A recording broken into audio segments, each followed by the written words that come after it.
Well, the recent developments in Bulgaria has reminded us again of our own history.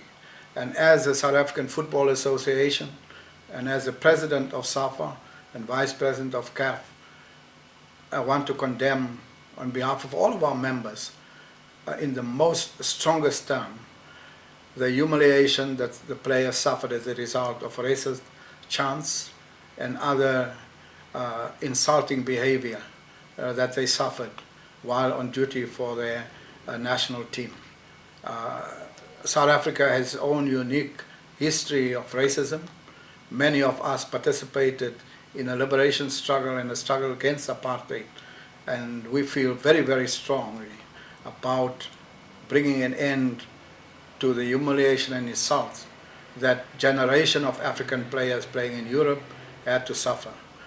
This is enough, and we have to bring decisive actions, and certainly we will support CAF, UEFA, FIFA on bringing about measures to bring a decisive end to this kind of behavior. Remember, FIFA banned South Africa, the entire country, for racist policies. And so we have to look at what are the measures to stop it. The question of racism, racist chants, monkey sounds, and insults to players from the African continent and other parts of the world on the basis of their skin color. This, unfortunately, had another huge impact on the match. If we go back to generations of African players, and whether you look at Abedi Pele, Tony Yeboah, Sunday Olesia, and all of the African players of that generation had to contend with racist chants. It went to the next generation.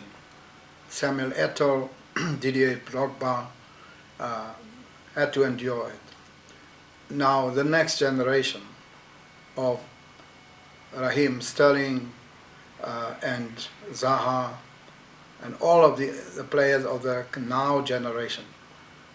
And this is a matter that has gone on for generations of footballers playing, applying their trade in Europe. And we have to ask the question, what is the steps to be taken to bring a decisive end to this kind of behavior? Now, the perfect example is what happened to South Africa. South Africa had followed racist policies, had a state policy that the national teams of this country could not include black players. And for those clear racist policies of this country, FIFA from 1961 first suspended South Africa, then expelled South Africa, and South Africa is no longer a member of FIFA until such time that the policies changed and the teams became representative of all South Africans. In this case, of course, the teams are representative of everyone in the country. However, it is the fans who's taken up this issue and has made it very clear that black players are not welcome in the stadiums where they are spectators. So we have to find measures to deal with this problem. Again, Africa is on the forefront. In the struggle against apartheid, it was the African countries that led through very, very strong steps, like the boycott of the Olympics in 1964, the Tokyo Olympics, and other Olympics, and other places where African representatives were required to participate. We again have reached a stage where decisive actions would be required. Particularly if one notes that from 2018 to 2019, there was an increase in the number of these incidents from about 318 to over 400. So it's on the increase, it's not declining. Secondly, one must look behind this, the emergence of right-wing movements in Europe. And some of them actually have representatives in the parliaments in these European countries. So it is a complex and difficult decision. And therefore it needs a collective effort. It needs CAF and UEFA and FIFA to come together to bring an end to this. At least we are in total control of what happens inside the stadium. We are in total control of the players and the management and the officials. And while we cannot address racism in the broader society, we can make an example and indicate the way forward on this matter. Football is the most integrated sport in all of the world of sport.